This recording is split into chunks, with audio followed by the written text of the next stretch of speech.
Здравствуйте, господа. Начинаем сегодняшний вебинар, посвященный эзотерике. Меня зовут Андрей Дуйко, руководитель эзотерической школы Кайлас и центра Дуйко. Сегодня я опубликовал пост в Facebook, где написал на своей странице: уважаемые господа, вы под этим постом можете задать мне вопросы, на которые я постараюсь вечером ответить.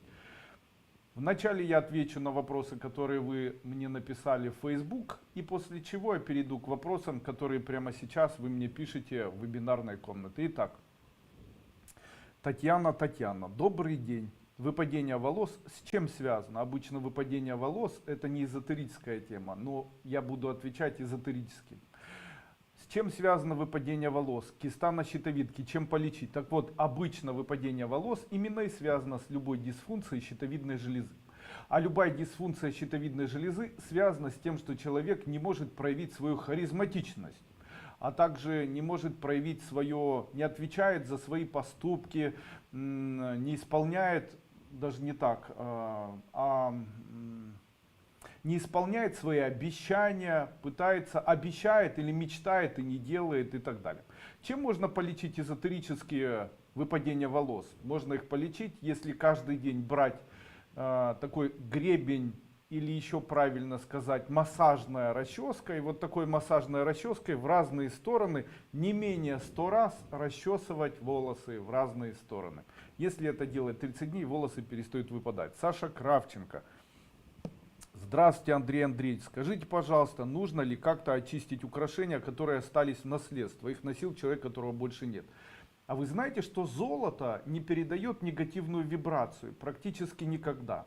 И золото можно не очищать, потому что золото украшает, и которые обычно находятся в таких ювелирных украшениях, их нужно очищать, так как камни являются переносчиками эмоций, особенно последних эмоций, особенно негативных, которые есть у человека. И очистить это можно, просто положив это все в холодную подсоленную воду на одни сутки или на ночь просто. И после чего помыть и носить на себе.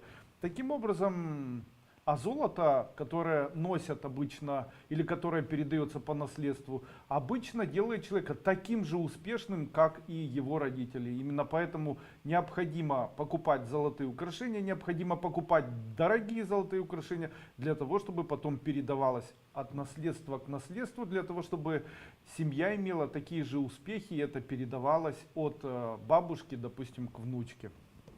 Нина Нета. Здравствуйте. Подскажите, пожалуйста, куда девать фото умерших родственников и фото умерших с живыми? Никуда не нужно девать, пусть они так и находятся в альбоме. Единственное, что я бы мог заметить, не нужно делать из фотографий умерших культ, не нужно их ставить на самое видное место, не нужно поклоняться таким фотографиям. Пусть эти фотографии находятся где-то. Нужно иметь память о тех людях, которые сделали для нас что-либо, или родили нас, или еще что-то сделали в своей душе и в своем сердце. А фотографии являются уже элементом фетиша, и поклоняться фотографиям это не очень хорошо. Это поклоняться умершим. Марина Верховец. Здравствуйте, Андрей Андреевич. Расскажите, как отвадить человека приходить ко мне в гости? Каждый день, когда человек уходит, необходимо представить, будто он уходит в дождь, и за ним пускается дождь. И все. Если это каждый день делать, то или каждый раз, когда он приходит, то он перестанет к вам приходить. Ученица прошла обряд Че. У меня вопрос по поводу украшений в виде семиконечной звезды. Сделала себе в ювелирной мастерской в виде кулона. Ношение такой звезды улучшит стороны жизни? Улучшит. Ношение семиконечной звезды открывает у человека 7 элементов его полной реализации на пути к духовному росту и духовному развитию. Можно ли проходить сангая без видеозаписи, если предварительно записал коды и мантры в тетрадь? Первую ступень начал только что проходить, записываю в тетрадь, что говорите. Ну, можно на самом деле, но лучше все равно со мной проходить. Анна Дубашвили, ответьте, пожалуйста, мантры на благополучие, материальное, финансовое, будут действовать только на меня или на мужа тоже? Будут действовать на мужа тоже. Пока что муж работает, а я с 2 малышками, 2 года и 3,7 года дома. И то пока работы нет. У мужа туристический бизнес. Мы в Грузии, границы закрыты. Как я могу повлиять эзотерически на прилив денег и скорейшая оплата мелких долгов, если у меня пока нет возможности работать? Все время занимают детки. Прохожу первую ступень, переслушала множество вебинаров. Мой низкий вам поклон и здоровья вам и вашим близким. Много методов практикую, работаю. Я отвечу таким, наверное, такой очень интересной темой. Эта тема будет посвящена, почему мечты сбываются и почему мечты не сбываются. Вы, наверное, заметили, что некоторые мечты сбывались, а некоторые мечты не сбывались. И с чем это связано? Почему я решил именно с этого начать? Потому что это будет ответом на вопрос Анны Дудашвили из Грузии, каким образом раскрутить бизнес. Есть такая одна особенность. Эта особенность, она заключается в определенном слове, которое не стоит путать со словом «любовь». Это слово называется обожание. Вот смотрите, обожание до фанатизма. Допустим, когда, допустим, вы чего-либо хотели, и если бы вы это хотели до обожания или обожали бы то, что вы хотите, то это непременно бы в вашу жизнь пришло. Это является фундаментальной подсказкой моей. Именно поэтому вот что необходимо сделать мужчине или женщине, у которых не получается вести бизнес. Как известно, наша семья является ключевым элементом для развития бизнеса. И человек, который занимается бизнесом, он должен обожать свою семью. Он должен прямо медитировать. Если человек каждое утро или каждый вечер, слушая прекрасную музыку, будет себе произносить: я обожаю свой бизнес, и чувствовать это: я обожаю свою семью, и чувствовать это, даже если вы не обожаете бизнес и не обожаете семью, то этот бизнес начнет давать вам очень большие доходы. Именно поэтому я хочу вам дать совет: обожайте мысленно своего мужа, обожайте своих детей, это раскрутит его бизнес. Вот так. Виновитина. Hello, Адуйко. Как выйти из состояния жертвы? Привыкла страдать всю жизнь. Есть какие-нибудь способы, Сенск? Вам необходимо пройти мою первую ступень школы Кайлас в обновленной версии. Я там рассказываю о неких уровнях, в которые падает человек. И могу вам сказать, что и уровень жертвы — это тоже определенный уровень. И там я объясняю, что переход на новый уровень невозможен, если человек осознанно не начинает испытывать состояние радости. От чего? От чего угодно. То есть это является фундаментальным и ключевым инструментом для того, чтобы изменить свою жизнь. Других методов нет никаких. Кроме как проходить ступень. Вот никак. Ни коды, ни мантры, ничего. Вот смотрите, я сегодня вам расскажу такую историю. Жил-был хороший мастер. У этого хорошего мастера были золотые руки. Он умел делать из глины все, что угодно. Однажды он решил сделать кораблик. Он сделал кораблик из глины, и кораблик был очень красивым. Он его разукрасил, и покрыл его золотом, украшениями, и этот кораблик мог украсить любую полку у любого человека. Но после этого он взял этот кораблик, опустил его на воду, и этот корабль утонул. Скажите, то, что корабль утонул, делает этого мастера плохим мастером или нет? Тогда вторая история. Жил еще один мастер, но он был плохим мастером. Однажды он взял просто кусок палки, выковырял в этой палке углубление и поставил туда парус, вклеил его из газеты. И после чего сказал: это корабль. Этот корабль он был некрасивый, потому что он был неважным мастером. И пустил этот корабль в плавание. И этот корабль проплыл какое-то время. Ну и, наверное, плавает до сих пор. Пусть так будет. Скажите, этот мастер плохой, он был плохим мастером? Несомненно. Тогда что их отличало? И к чему я это все говорю? Я хочу вам дать совет, как учитель эзотерической школы. Не мастерство в эзотерических практиках делает человека успешным. Не мастерство отрабатывания и чтения мантр делает человека интересным или, возможно, даже специалистом. Даже не прохождение школы делает человека таким. А даже не мастерство, так ученики хорошие мастера или плохие мастера, они, используя эзотерические практики, смогли добиться определенных успехов.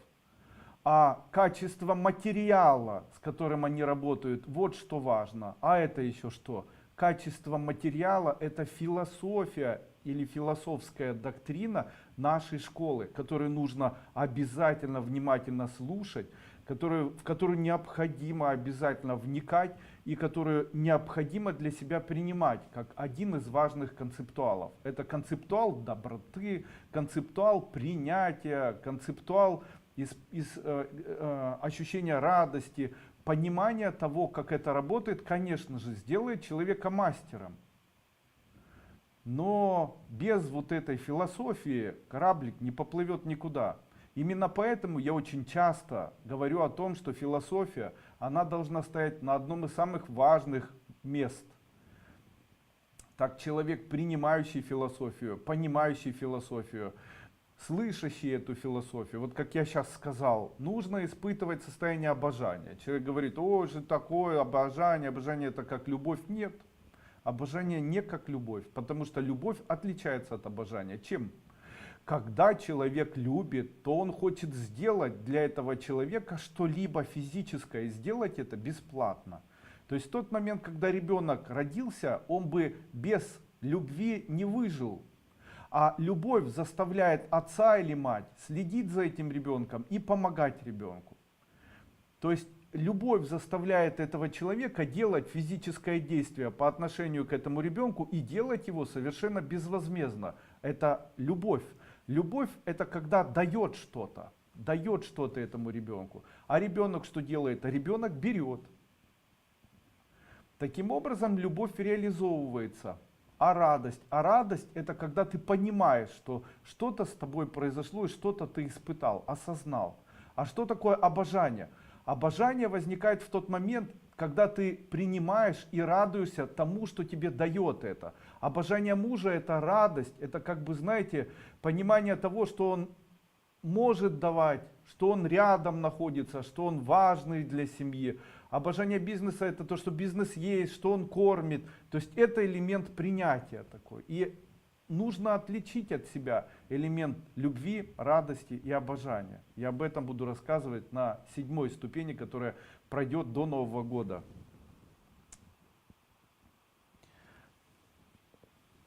Ладно. Наталья Горлянская, Саценко. Вы обещали с детьми от пьянки помочь, помимо обожания вопрос про просад. Вам можно после выходных? Нет. Все банки закрыты, у нас праздники или сразу после ритуала откуп, чтобы вам не попало. И можно ли самой умыть святой водой и подолом вытереть после раскрещивания? Как это повлияет? Я не понял вашего вопроса совершенно. Не знаю, о чем вы говорите. О раскрещивании, о подоле. Зачем это вы здесь вот об этом говорите? Я хочу вам сказать, что да, я сегодня дам метод, который поможет избавить алкоголиков от пьянства. Но я бы хотел вам сказать вот что. Дело в том, что сам я этот метод давать и проводить сегодня с людьми не буду. Почему? Дело в том, что для того, чтобы это сделать, необходимо установить кнопку, как вот сейчас вот эта кнопка установлена, которая бы вела «Отблагодарить Дуйко» и вела бы к моей общественной деятельности, которая бы называлась благотворительный фонд Логос Деси, который я собираюсь в дальнейшем развивать. Но сейчас я этого сделать не могу, и в случае, если я это сделаю сейчас для ваших детей, для ваших родных, то тогда вы и ваша семья станет для меня должниками. Тем самым я буду что-то забирать, чего делать я на самом деле не хочу. Могу ли я дать какой-нибудь обряд? Конечно. Каким образом можно использовать обряд? Сегодня я расскажу, и вы можете в дальнейшем использовать данный обряд, когда захотите. Итак, что необходимо сделать? Обряд выполняется следующим образом. Необходимо представить, будто вы видите большую такую равнину земли, на которой растет зеленая трава. И посредине этой равнины, где растет зеленая трава, вы видите узкую дыру, прямо уходящую под землю. Эта узкая дыра, она похожа на растянутую букву О с острым краем света. Ну вот так вот она выглядит, видите? Вот так. То есть вот так. Вот так. Вот так. То есть вот такую расщелину мы видим, можно уже, вот такую расщелину мы видим прямо посредине вот такой вот поляны. После чего мы представляем, будто берем того человека, который хотим, чтобы бросил пить, представляем, будто мы его держим рукой над этой расщелиной и начинаем трясти. И говорим: прочь иди, пьянка и гулянка. Прочь иди, пьянка и гулянка. И представляем, будто из него начинает течь кровь и жижа, которая падает прямо в эту землю. После этого не забудьте этого человека убрать, запечатать со словами «Ом Махум Хахохрим». И после чего выполняйте это каждый день. Делайте такой обряд ежедневно не менее 5-7 минут. Если это делать ежедневно, то уже на протяжении 1 недели вы увидите хороший результат. Обряд для вас подарил я, в случае, если вы находитесь сейчас в вебинарной комнате, которая находится на моем сайте duiko.guru. Обязательно за этот обряд нажмите кнопочку «Поблагодарить», и в дальнейшем, если услышите бесплатно, перед тем, как использовать, обязательно найдите возможность сделать мне просад, не остаться передо мной должниками, потому что человек, использующий такие эзотерические методы прямого подключения, автоматически становится моим должником. Ну и это не очень хорошо. Хочется заниматься эзотерикой честно. Ну и не поправляться, и не забирать что-то у людей. Татьяна Химченко. Здравствуйте, Андрей Андреевич. Если человек не является учеником школы, метасоник с ним работает? Да. Богдана Ткачева Чичура. Здравствуйте. Можно ли эзотерически убрать обморочное состояние, обморок при виде крови, человеческой боли? С чем это может быть связано, и есть ли код или мантра, чтобы убрать это состояние? Да, такие состояния очень часто есть у человека. Когда у вас будет происходить такое состояние, представьте, будто вместо вас вы видите перчатку с 5 пальчиками, вывернутую наизнанку. И в этот момент, сделав вдох, выверните ее обратно. После чего не забудьте запечатать себя, как я обучаю на ступенях, со словами «Ом Махум Хахри». Сразу же вот это состояние у вас исчезнет. Мариет Микотеева. Здравствуйте, я люблю эзотерику. Как можно на этом зарабатывать деньги? Благодарю за ваш любой ответ. Если человек умеет заниматься эзотерикой так, чтобы помочь себе, и он успешно убирает у себя болезни, боль, лишний вес, помогает себе зарабатывать деньги, то после этого он может эти услуги, которые он отработал с собой, предложить какому-нибудь человеку. На этом и зарабатываются деньги. Вот, собственно, и все. Сергей Романович. Здравствуйте, Андрей Андреевич. Посмотрите личные сообщения. Нет, я не смотрю личные сообщения, потому что 5 аккаунтов в Фейсбуке, каждый день по 500 писем, плюс вайберы, ватсапы и так далее. Как это мне сделать, лично я не знаю. Сори.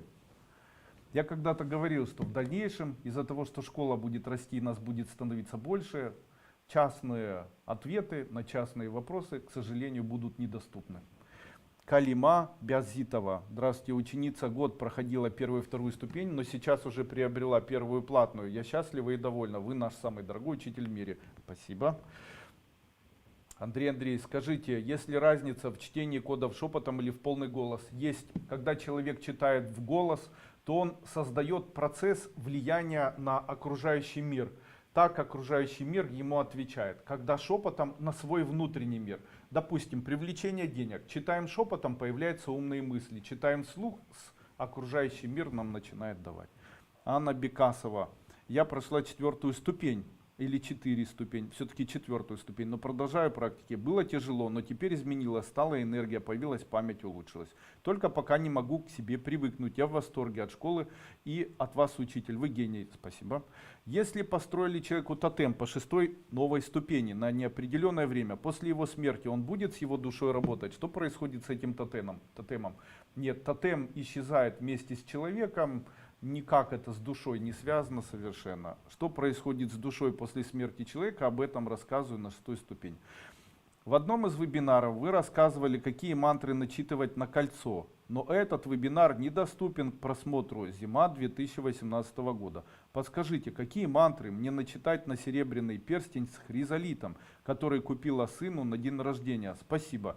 Начитайте любую доступную для вас мантру. Можете начитать «Ом Мани Падме Хум», тогда у человека не будет эгоизма. Можете начитать для него «Ом Ваджасатва Самая Манупалая», 100-слоговую мантру, тогда он найдет хорошую семью и в его жизни будет все удваиваться. Начитайте Ом Махум Ваджагуру Падмасит Ехум, у человека не будет никогда врагов, он будет очень счастливым, успешным. Начитайте Ом Тары Тутаре, тогда никто его не захватит и злые силы никогда не свернут его с его намеченных задач и всегда будет, в общем-то, в его жизни все хорошо. Алена, еще вопрос, если можно. Помогут ли практики на улучшение памяти, если есть склероз, помогут? Ира Шабалина, подскажите, какую роль играют родинки на теле? Нашей дочери 24 года, а сыночку 11 лет, родились с родинками, не перестают появляться новые по всему телу. Если появляются новые родинки, это говорит о высокой кислотности желудочно-кишечного тракта и превалировании формирования кетоновых телец в организме. Именно поэтому необходимо отменять глюкозу и уменьшать употребление сладкого. При этом нужно стараться давать ребенку там мумиё и давать препарат железняк или просто попить травку железняк. Ой, отвечает тут же Денисова Марина. Если не ошибаюсь, мне отвечал, надо исключить сладкое, конфеты в первую очередь. Правильно, видите? Марина Биргз. Спасибо за знания и практики, благодаря им становлюсь более осознанной. Исчезает суета и торопливость. Последнее время практикую денежные мантры и шумы, но стараюсь не зацикливаться на вопросе денег. Правильно. Стараюсь больше обожать и восхищаться, да. Уделяю больше времени своим хобби, да. Но работу стабильную уже год не нахожу. Время от времени очень сильно переживаю об этом. Хотя верю, что все решится для меня лучшим образом. Не стоит переживать? Не стоит. Вы все правильно делаете, правильным путем идете. Вы понимаете, вот женщины, я очень часто говорю вот эти слова. Почему женщина не может выйти замуж? Женщина не может выйти замуж, потому что она делает себя очень серьезной и недоступной. Тогда что нужно сделать? Сделать себя несерьезной и доступной, но не пошлой. Доступность может проявляться по-другому. Второе, почему, допустим, женщина, почему нету такого мужчины, а мужчины пользуются только телом и не хотят взглянуть на женщину, на ее душу, на ее красоту и там быть с этой женщиной? Потому что у женщины нет обожания. Какого обожания? Творческого. Начните любить, найдите хобби какое-нибудь, начните это обожать. Обожать кошку, собаку, ребенка, там еще что-то.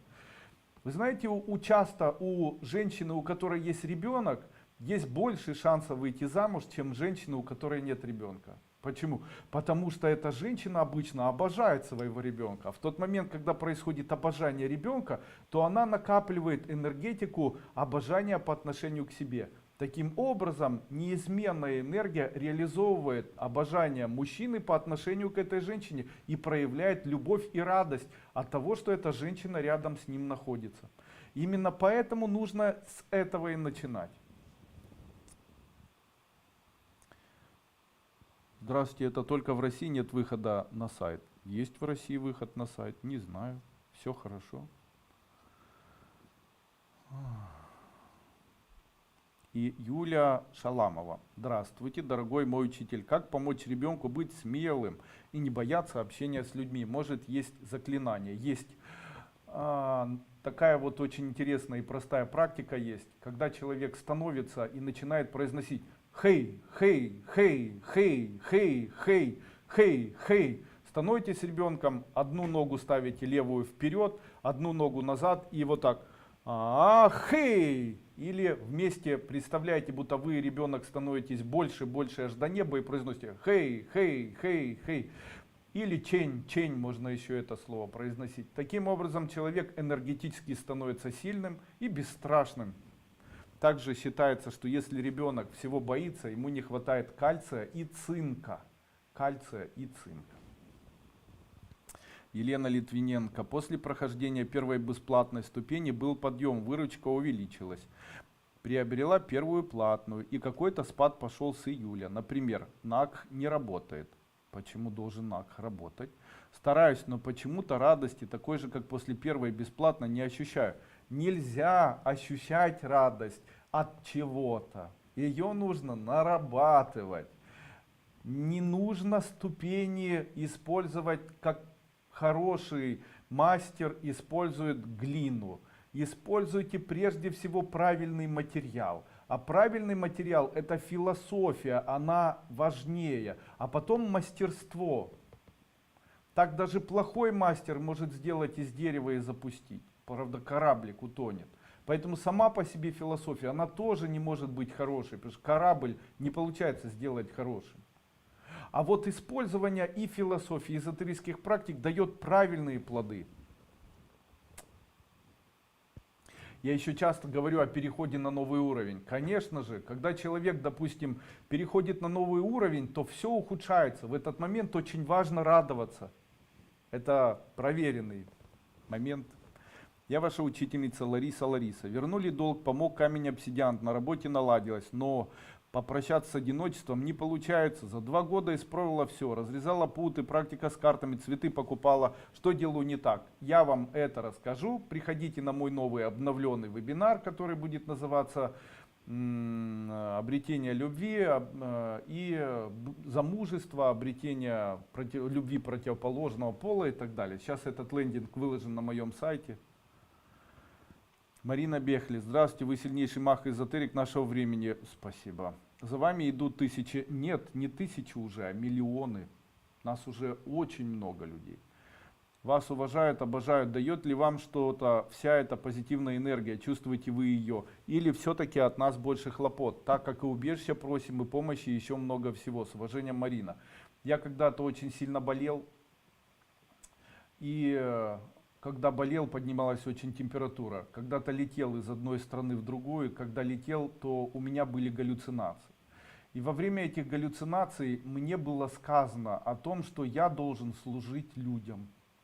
И это служение я проявляю именно вот таким образом. Я служу людям и делаю это со всей силы. Недавно я ехал на машине и смотрел на вот эти транспаранты, которые развешаны по всей стране, где огромное количество людей пишут о том, как они спасут страну, построят новые мосты, изменят и так далее, и так далее. И знаете, какая пришла идея? Она пришла такая: пусть они идут работать, эти люди.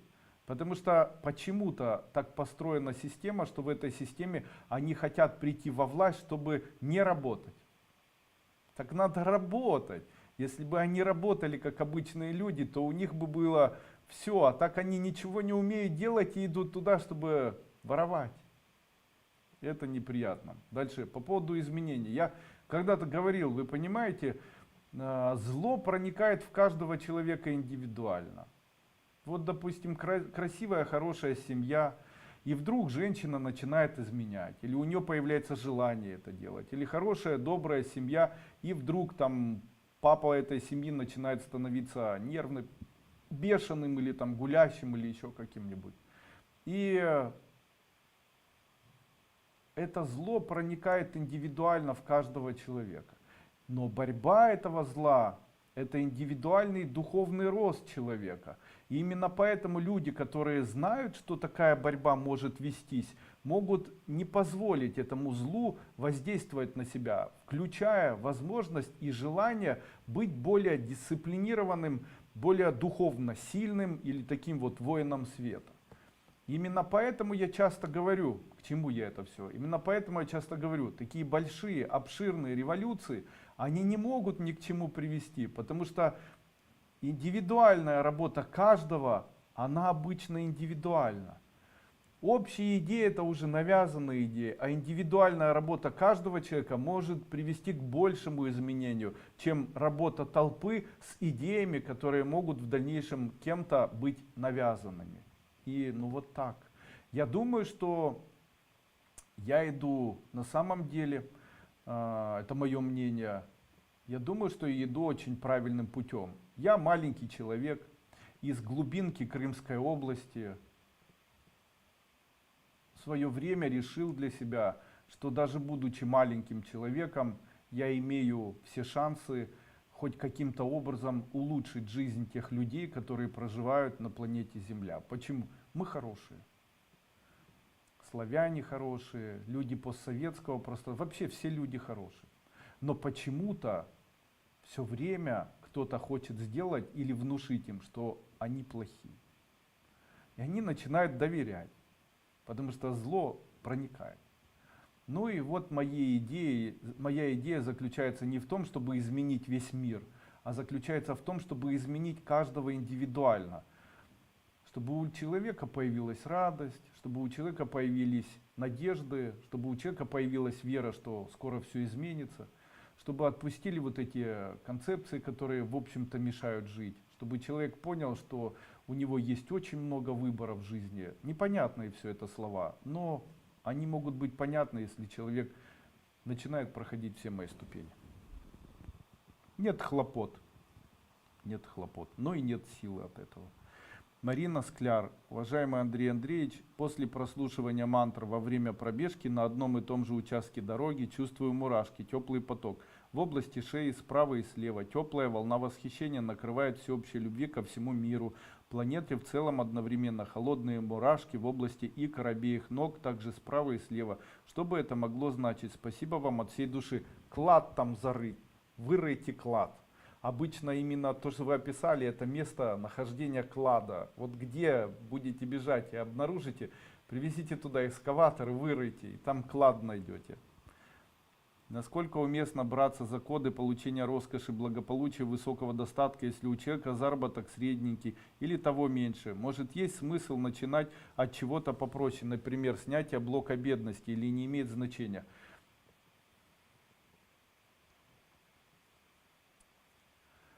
Вы хоть и являетесь учениками школы, и хоть и являетесь людьми, которые вот стремятся к чему-то, все равно должны знать и еще раз обратить внимание вот на что.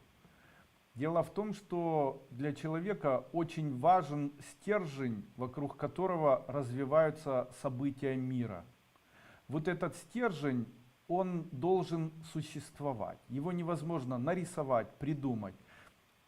И исходя из той концепции, о которой я говорил, что наши чувства создают наши события, исходя из этой концепции, я хочу вам сказать, что одна из самых важных систем, одна из самых важных денежных практик, которую можно человеку представить, это денежная практика «обожаю». Вставайте или садитесь утром, представляйте, огненный, ничего не представляете, просто сидите и говорите: обожаю свою семью, обожаю то, где я живу, обожаю свою одежду, обожаю свои руки, обожаю свое лицо, обожаю то, куда я хожу, обожаю, вот, и начинайте произносить, что вы обожаете. Верьте в это, включайте это, даже если не верите, в своем сердце. Особенно по отношению к родителям, по отношению к тем, с кем вы живете, даже если вы этих людей ненавидите, делайте так.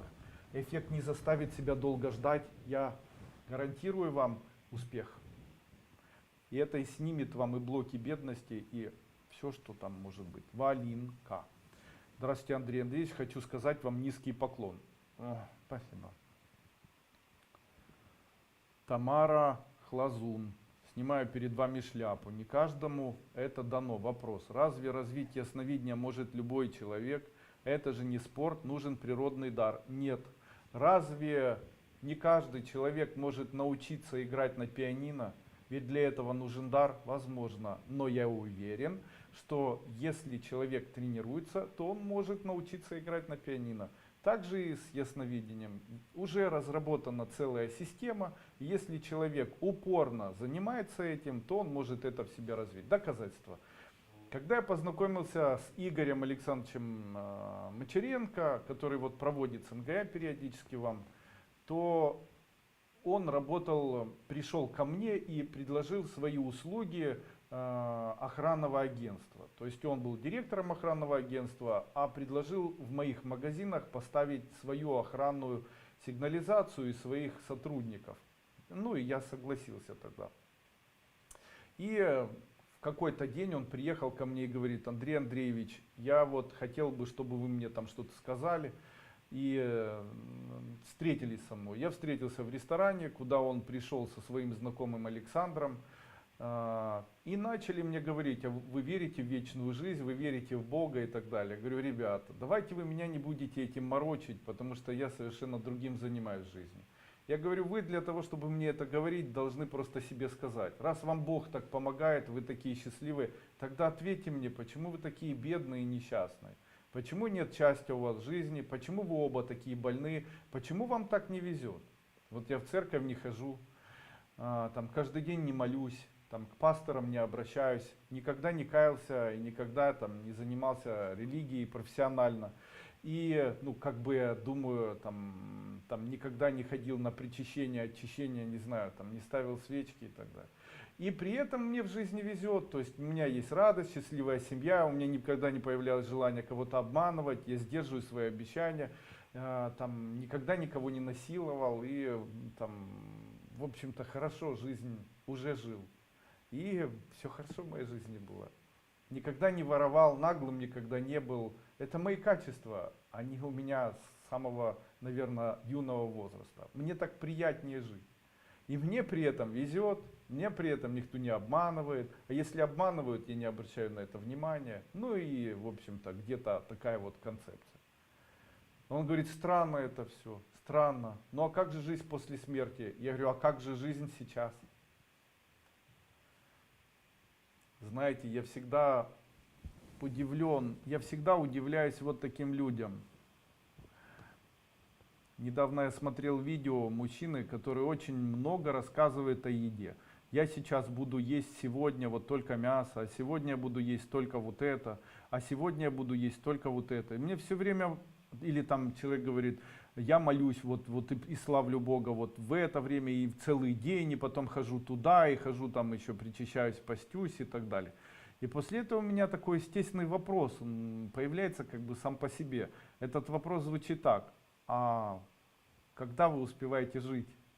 Если человек так сосредоточен все время на том, чтобы есть и что есть, еще об этом все время думать, а когда же жить?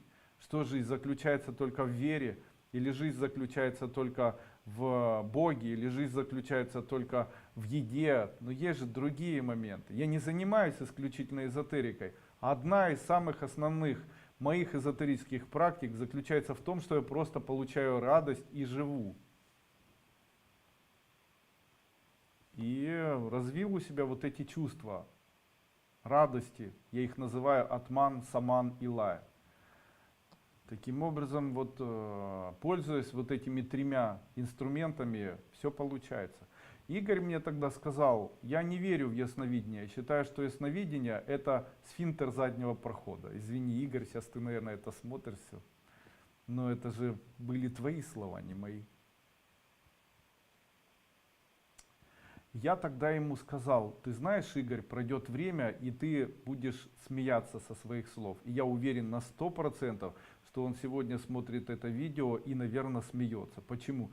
Будучи человеком, который вышел и сделал свой бизнес, выйдя из правоохранительных органов, занимая там определенные, в общем-то, не низкие позиции, этот человек, будучи человеком таким концептуальным и, в общем-то, конкретно не поддающимся, наверное, внушению или там какому-то омрачению, этот человек был одним из самых первых учеников. На сегодняшний день он обладает каналом ясновидения, запросто там просматривает людей, направил свое видение на то, чтобы просматривать прежде всего заболевания больше, чем жизнь.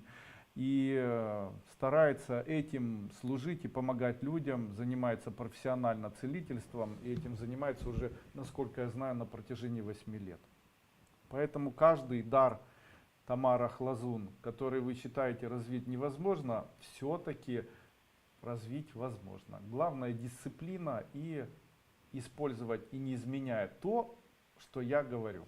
Почему? Я когда-то занимался восточными единоборствами. Когда я занимался восточными единоборствами, то мне все время тот человек, который меня обучал этому, он говорил: ногу эту согни, ногу эту согни, согни. Я говорю: да зачем, мне удобнее не сгибать. Он говорит: послушай, ногу сгибай. Я говорю: ну мне удобнее не сгибать. Он говорит: послушай, ты мне скажешь спасибо. И я начал сгибать, а все остальные были такими же, как я. И потом со временем я понял, почему ногу нужно сгибать. Потому что потом, когда начались спарринги спустя годы, то в эту ногу мне попадали другой ногой. И если бы она у меня была открыта и вытянута, то пробивали бы мне в нервную ткань и отнималась бы нога. А из-за того, что у меня нога была постоянно согнута, то это помогало мне поднимать эту ногу и защищать корпус там и так далее. К чему я это все говорю? Когда я даю вам какие-либо техники или методы или еще что-либо, я их даю в особых подробностях. Почему? Потому что я пробовал делать и правильно, и неправильно, и додумывая. И из этого ничего не получалось. И получилась вот максимально правильная формула, которую я упрощаю до максимума, чтобы человеку возможно было это использовать так. Но я противник того, что люди начинают это видоизменять. Потому что я считаю, что видоизменение моих методов может привести к неэффективности.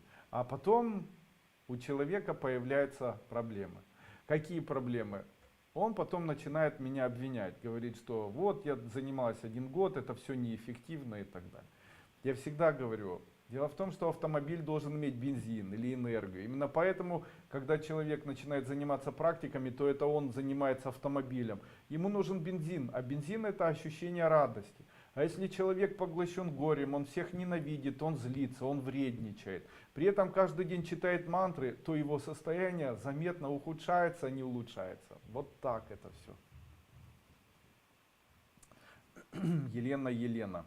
Андрей Андреевич, как-то в вебинаре вы рассказывали про оливковое дерево, ветвь. Можно ли дома в офисе его держать в горшке небольшой? В какой комнате лучше? В спальне лучше и будет вести. Ольга Рудая, скажите, наш учитель в силу своей профессии часто приходится посещать тюрьмы и места лишения свободы. Езжу к подзащитным, энергетика, конечно, там не очень, согласен. Возвращаюсь разбито. Хватит ритуальной защиты для своей защиты. Не нужно бояться энергетического влияния. Дело в том, что обычно места, где есть огромное количество страдания, они наоборот очищают человека. И когда вы приезжаете разбитое, то вы обретаете силу. И эта сила наоборот связана с вашим возрождением. Что такое обрести силу? Ну вот давайте еще раз расскажу. На орбитреке или на тренажере каком-нибудь вы начинаете бежать. И у вас есть 2 пути. Первый — сойти через 1 минуту, когда вы уже устали. Второе — не сойти, а дальше бежать. И третье — не сойти, даже когда вы очень устали. Сбросить с себя огромное количество пота и пробежать на час больше, чем в обычное время. Зачем вы это делаете? Вы обретаете силу. Какую? Мышечных тканей, там исчезает жировое отложение, там происходит закисление и восстановление организма, ну и так далее. Таким образом, без нагрузки силу обрести невозможно. Поэтому вы будете чувствовать себя плохо только до того момента, пока сражаетесь. Скажите себе, я каждый раз, когда приезжаю, обретаю силу. И тогда эта энергия вам подчинится. Нельзя силу получить без нагрузки. Именно поэтому, когда говорят, там, приезжайте в лес, там у нас места силы, нет там никаких мест силы. Идите высоко в горы, едьте куда-нибудь в Тянь-Шань и после этого поднимайтесь на 6 километров вверх. И когда вы из последних сил доберетесь куда-то, без возможности дышать, шевелиться, у вас будет удовлетворение, и вы обретете силу. Силу и веру в себя. Силу в то, что вы можете себя перемолоть, преодолеть, достигнуть, сжать зубы и сделать больше, чем вы можете. Я очень люблю спорт. И я считаю, что спорт — это элемент гордости за себя. Когда ты себя преодолеваешь, воспитываешь и достигаешь. Это очень требует уважения. Христианство нам говорит наоборот. Не нужно этого ничего вообще. Не нужно никакого преодоления, нужно наоборот подставить левую щеку, подставить правую. Поэтому, когда тебе плохо, то самое важное переродиться, не переродиться, а в рай попасть и так далее. Кстати, очень много таких нюансов есть, не очень для меня понятных. Допустим, сегодня праздник Иоанна, да, Предтечи, да, который ввел христианство на территорию православной, на то время не православной она называлась, а ортодоксальной, наверное, Руси. такие есть вот нестыковки, допустим. Ну, одна из нестыковок это, допустим, по крещению водой Иисуса Христа.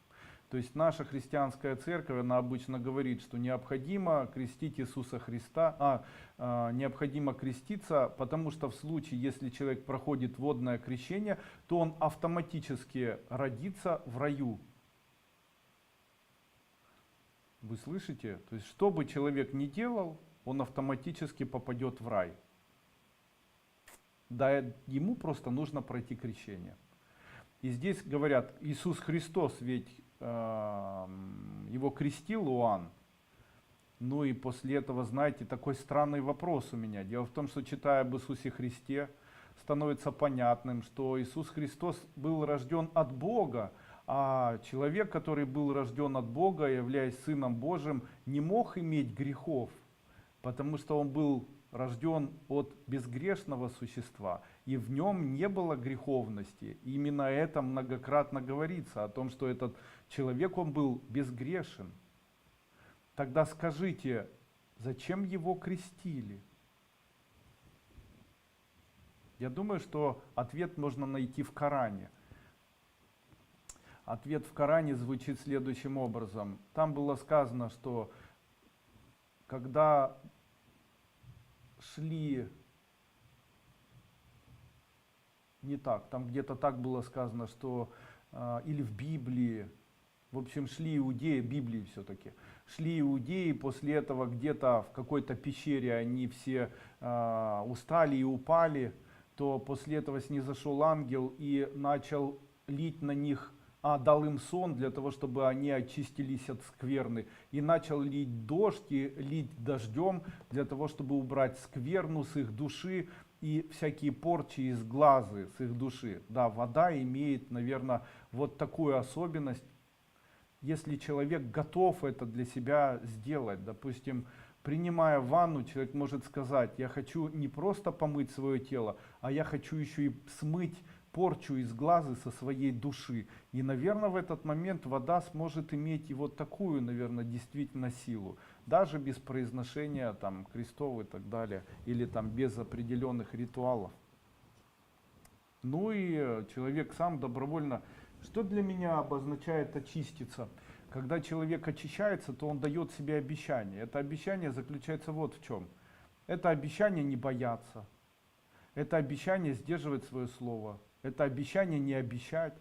Это, скорее всего, обещание, наверное, быть более дисциплинированным. Ведь переедать может каждый, а дисциплинировать себя, чтобы не переедать, не все.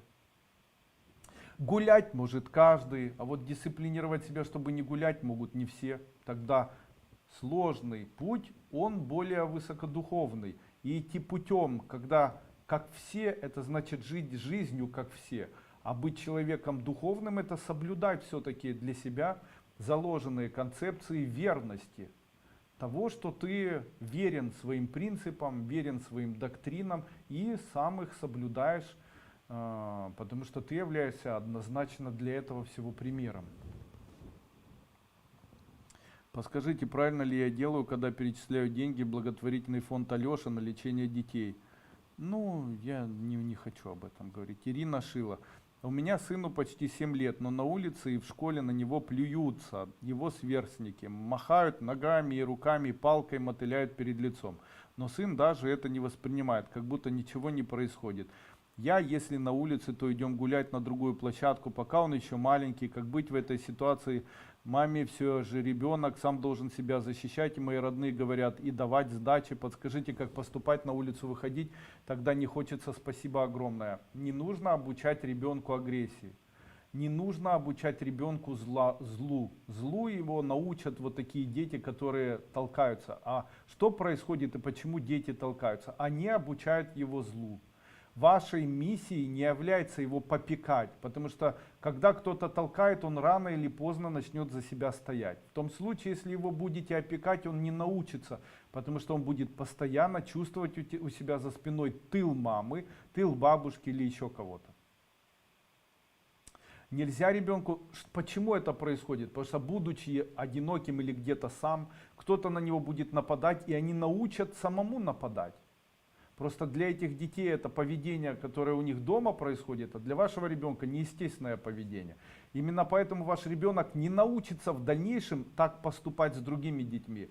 У тех детей не будет счастья в жизни, потому что если у ребенка дерутся дома, если ребенок это переносит во внешнюю жизнь, то в дальнейшем этого ребенка ждет очень плохая судьба. Тюрьма, болезни, невезение тотальное. А если ребенок дома получает доброту и кто-то на него атакует, то рано или поздно он себя будет защищать. Можете не сомневаться в этом. Потому что так устроен ребенок. А чего нужно научить ребенка? Не учите ничему. Создавайте дома условия, при которых он может видеть, что мама папу обнимает, что мама папу защищает. И говорите, что на тебе ответственность как мужчины за всю семью. Можно, сынок, я это сделаю, или можно я вот это сделаю и так далее. То есть пусть он как бы несет ответственность за всю семью. Лили, огромное спасибо, что вы есть. Спасибо, пожалуйста. Анна Шила. Я читаю мантру зеленой тары. Этого достаточно, чтобы в моей семье с детьми было все хорошо? Не знаю. Все зависит от чувств. Если вы, когда читаете зеленую тару и думаете о семье, у вас есть в груди радость, тогда этого достаточно. При менопаузе, в ее начале, какие практики поделать для улучшения самочувствия в этом случае? Применяйте практики с гвоздем. Берите гвоздь железный, накаляйте его над огнем и после чего обмакивайте его в холодную воду. Делайте так 7-10-20 раз. И выпивайте такой стакан. Будете так пить. Менопауза. В начале менопаузы исчезнет вот это болезненное состояние. Также есть растения, и в моей компании есть препарат, называется Мензонорм. Вот рекомендую его пропить для того, чтобы в дальнейшем таких проблем не возникало. Андрей Андреевич, прошу ответить, ученица ступени Сангаяй. Когда читаю мантру Манджушри, у меня сдавливает в груди, как будто кол в груди. Не пойму почему. Не переживайте, это ваше неверие тому, что вы красивая женщина. Ну и ничего страшного, когда кол в груди и такое ощущение будто сдавливает, это приведет в дальнейшем к обретению силы, эта сила разовьется. Когда у вас кол в груди, начните радоваться, говорите, я принимаю эту силу, я больше с ней сражаться не буду. Вера Ковтун, ученица школы. Очень хочу приобрести жилье, больше 10 лет на съеме, каждый раз хозяин поднимает цену, обещает подумать, но босс и ныне там. Можно ли как-то повлиять? Эзотерики больше полгода складываю ручки, рисую звезду, посвящаю все рабочие дни только на приобретение личного жилья. Когда я был маленький, я очень часто наблюдал вот зачем. Когда человек чего-то хочет, то это одновременно является для него недостижимой концепцией. А недостижимая концепция для человека это желание жить. Как же у вас забрать сейчас желание жить в виде этой недостижимой концепции и дать? А если дать, то зачем вам дальше жить? У вас это появится. Именно поэтому я говорю очень часто эти слова, которые вы не слышите на первой моей ступени. И новой, и старой. Я все время говорю, самая важная концепция нашей школы это не заморачиваться и не париться. Почему? Вот смотрите, однажды я начал замечать, что когда женщина говорит, я так хочу выйти замуж, она одновременно думает, но это так сложно сделать, это прямо недостижимо для меня. Все, это для нее очень важный концептуал.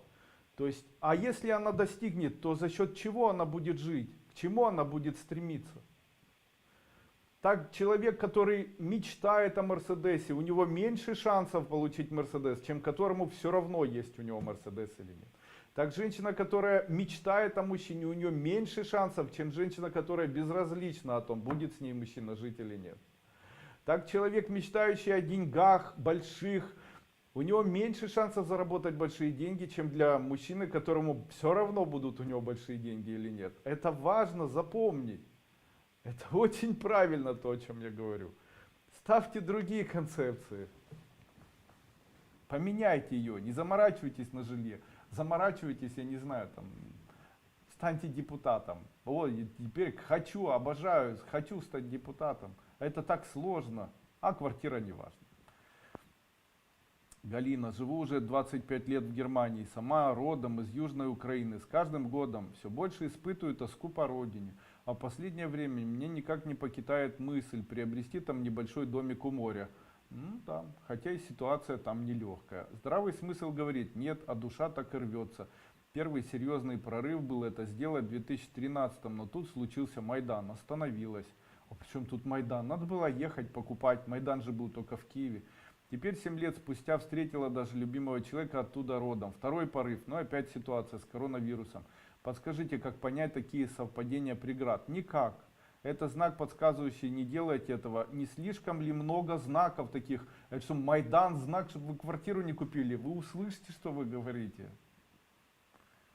Цепляете на себя смерти людей, чтобы вам показать, ну нет, так не бывает. Надеюсь, вы сможете своим советом помочь избавиться от внутренних мучений.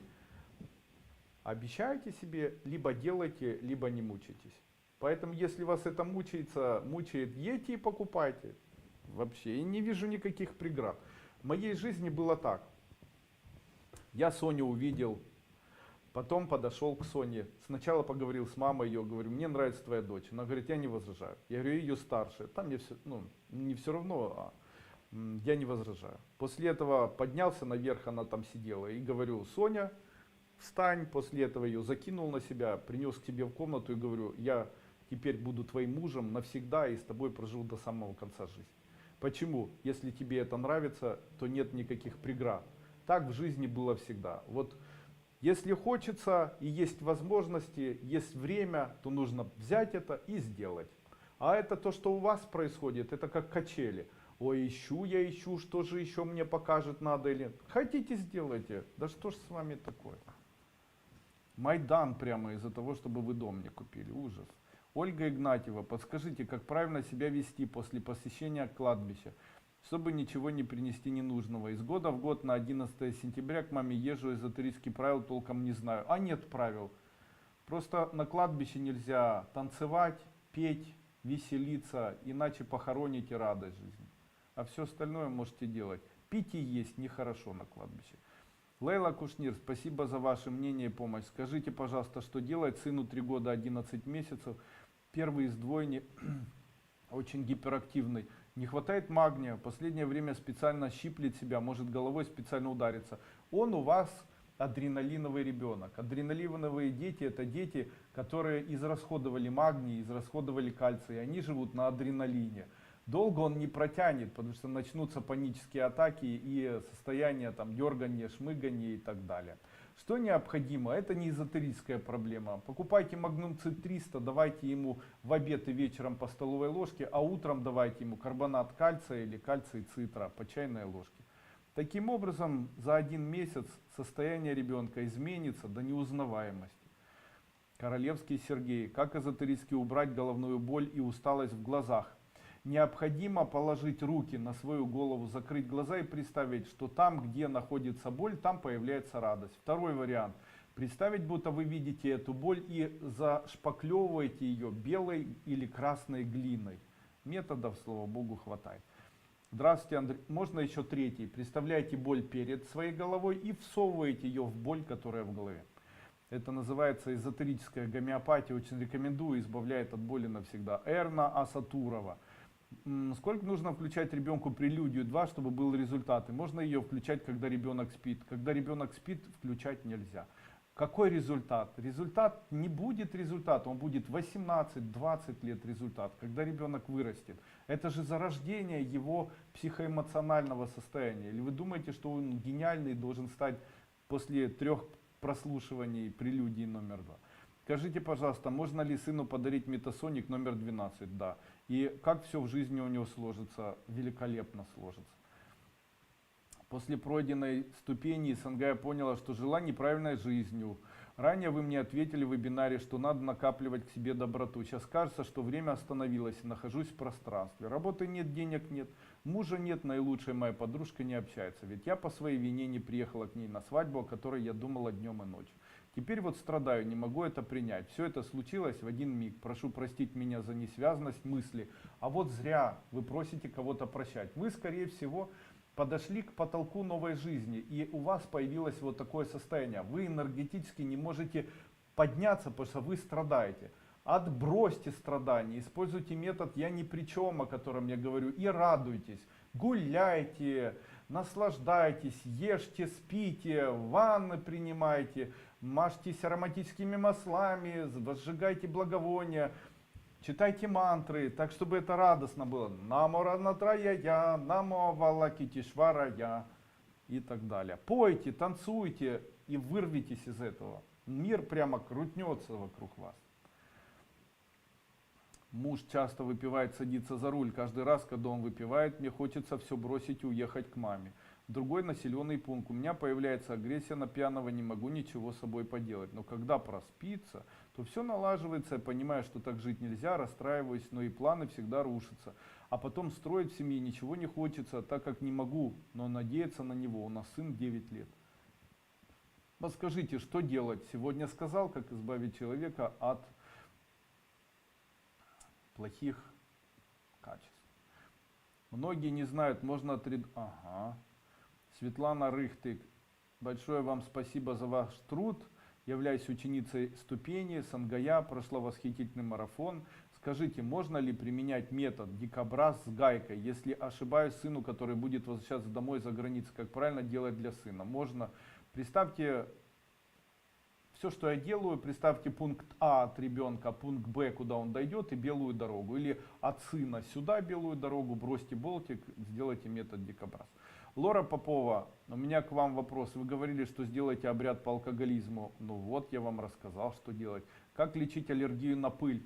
Аллергия на пыль лечится, если принимать каждый день по щепотке магнезии до 10 раз в день. Аллергия на пыль исчезнет. Также очень хороший есть способ такой, я его применяю, мне очень нравится. Я начал брать кусочек ватки, вмакать его, взял большой кусок ваты, вмакнул в водку, потом отжал, и оно высохло. В кастрюльке высохло. После этого отрываю 2 таких тампончика небольших, делаю и ставлю себе в левую ноздрю и в правую. И хожу на протяжении дня. Вы представляете, раньше я страдал и пил антигистаминные препараты. Сейчас я не страдаю, когда появляется аллергия, ставлю эти тампончики в нос, и аллергия исчезает. Очень хорошо работает, ну прям очень рекомендую. Анастасия Шнайдер, как вы относитесь к НЛО? Хорошо отношусь. Видела в небе несколько дней назад 2 объекта, и был очень странный шум. Ростов-на-Дону. Отлично. Летают они там рядом с вами. Наталья Кадунова. Ученица 4 ступени. Только 3 месяца удалось приобрести 5-ю. Можно ли практиковать? Можно.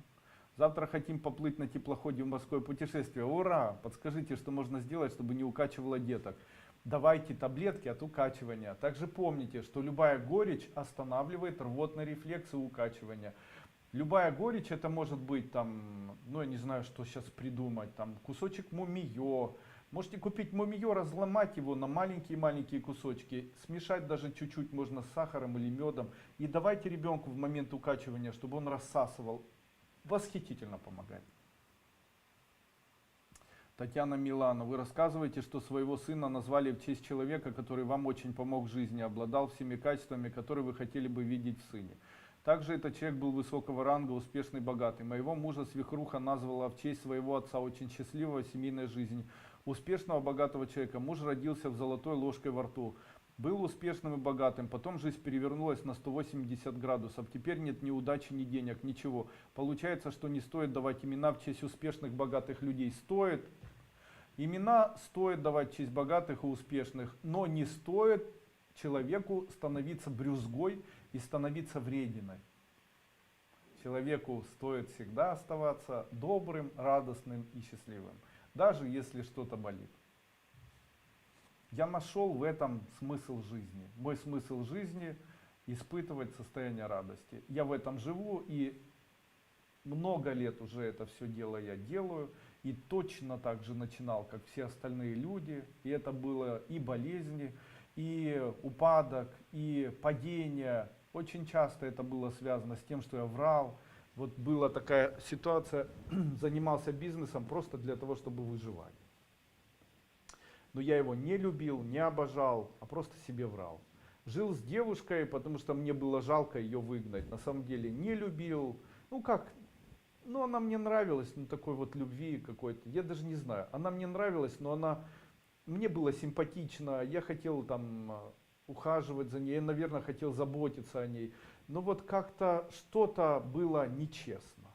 И с моей стороны, и с ее стороны. Ну и чем это закончилось? Где есть нечестность, там обычно появляются разрывы. И вот после этого ни девушка ничего не получилось, бизнес. Но когда бизнес падал и разрушался, просто он был построен на лжи и моих иллюзиях, то когда он разрушался, этот бизнес неуспешный, то я его пытался спасти. Я читал мантры, страдал, пытался занимать. Я пытался спасти Титаник, который тонет. Но пока Титаник плывет, им легко управлять. Но если он тонет, то лучше не спасать. Лучше махнуть рукой и пусть потонет. И очень много времени я не знал и никак не мог дойти до того, что даю вам в компилированном виде на своих ступенях. Конечно же, по моему мнению, если считаю ли я свою эзотерическую школу панацеей от любых несчастий или панацеей от каких-то там проблем человека, или может ли человек вот выйти на новый уровень, используя эти методы? Вы знаете, как показала вот практика моей жизни, я могу сказать, что не от меня это зависит. Я как учитель стараюсь все разжевать. Это зависит от внимательности человека и, наверное, особенности и желания его принимать информацию. Иногда я это заметил когда-то, когда приехал на морской курс, то во время морского курса я включил видео определенное и начал наблюдать сбоку за глазами одного из мужчин, который смотрел это видео. И в тех местах, когда нужно было записывать эзотерические практики, он записывал. Но по моему мнению, нужно было услышать саму идею, которую я давал. А когда была сама идея, то этот человек отворачивался и общался с девочкой, которая рядом сидела.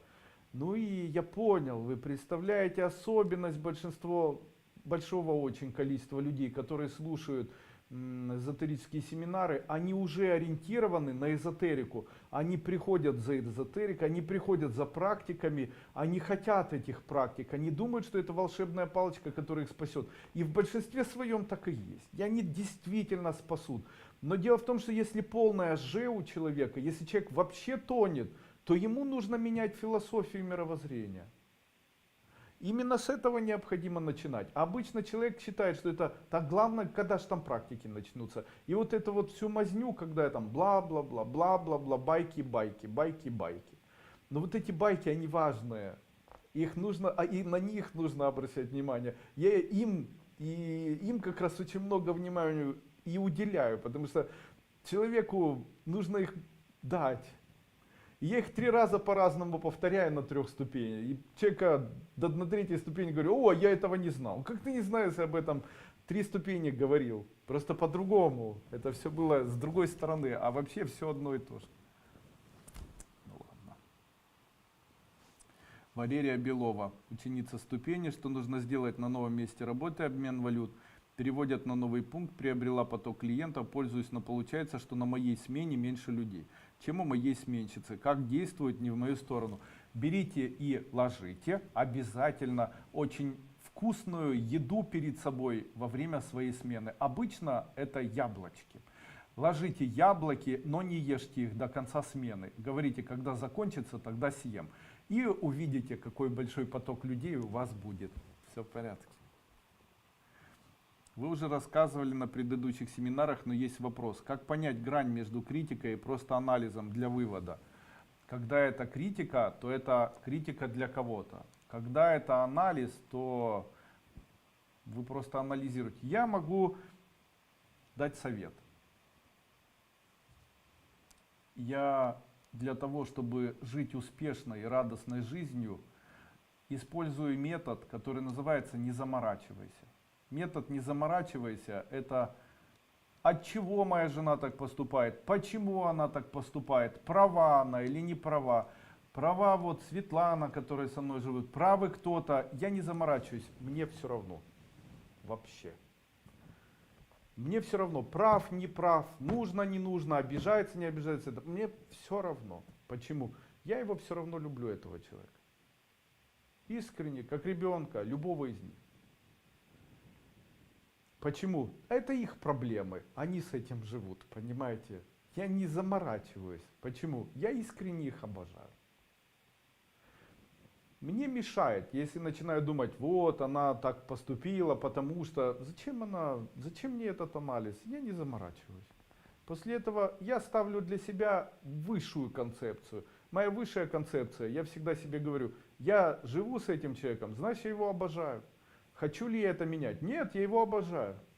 Плохо он себя ведет. Дети тоже плохо себя ведут. Они могут какать по носам, они могут кашлять, но это же не значит, что мы должны отвернуться. Я вообще считаю, что элемент высокого духовного развития человека невозможен, если человек не культивирует в себе состояние доброты и состояние верности. И я верен в том, что этот человек, несмотря ни на что, не так. Я, несмотря ни на что, обращаю внимание на свое обожание этого человека. Там, вредный, невредный, плохой, хороший, меня не беспокоит, я его обожаю. И все. Все остальное там, правильно поступил, неправильно, там, корыстно, не корыстно. Мне не важно. Почему? На пути духовного роста я живу в своем персональном мире. И в этом персональном мире я создаю свое персональное внутреннее отношение без анализа событий. Для меня важнее обожать. Обожание как крышка, она накрывает все, что в кастрюле находится. А бурление мне уже не беспокоит. Возможно, это поможет вам. Скажите, пожалуйста, если соляной горб на шее, ощущение, что кто-то давит своей волей, а у меня спина и плечи гнутся, можно ли ритуал сделать какой-либо? Конечно, на семинаре, который называется «Первая старая ступень, выложенная в бесплатном доступе», я даю метод такой, который называется «Перевернуть назад человека, который сидит на вашей шее». Почему болит позвоночник? Кто-то грызет вам позвоночник. Почему на шее горб? Кто-то сидит на вашей шее. Что нужно сделать? Выполнять практику сталкивания со своей шеей. Сразу же хочу заметить, что те, кого вы столкнете, могут очень обидеться. Вчера посмотрела видеозаписи семинара скрещивания. Сколько вам времени? Вот сколько он будет висеть, столько будет работать. Сегодня получила скрещенный вар, сразу одела, сняв крестик. Не могу передать те эмоции, которые я почувствовала. Спасибо вам большое.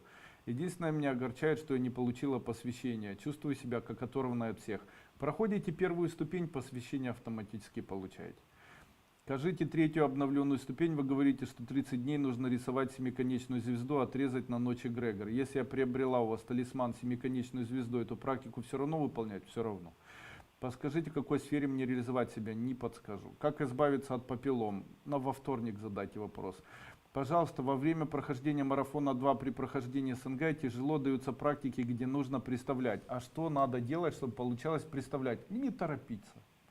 Не торопиться, пусть время идет. Представляйте, что вы представляете. Думайте о том, что представляете, на самом деле не представляете. Намерение в начале, это важно. Обычно я это даю на первых ступенях. Я обычно об этом рассказываю. Ну что, я думаю, что семинар, вебинар у нас получился хороший.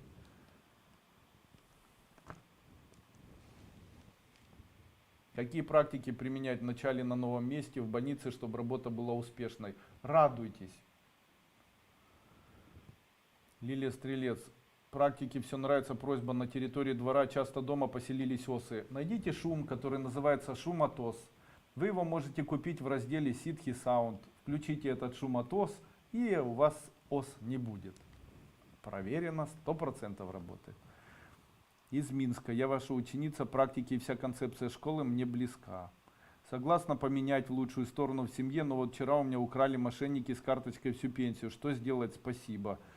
Необходимо вспомнить историю. Сегодня я не расскажу. Одна девочка мне написала: Андрей Андреевич, когда у моей сестры, которая болеет шизофренией, украли сумочку, то я отдала вместе с этой сумочкой, сказала: тогда забирайте и шизофрению моей сестры. Да будет так. И запечатала сестру. То есть вы деньги забираете вместе с шизофренией. А в обмен отдавайте за эти деньги свое здоровье. И после этого говорит, после этого сестра выздоровела и больше не болела. Отдайте, вы же уже взрослая женщина-пенсионерка. Отдайте этим людям болячку свою, а взамен возьмите радость и счастье. Ну и на этом, в общем-то, конец.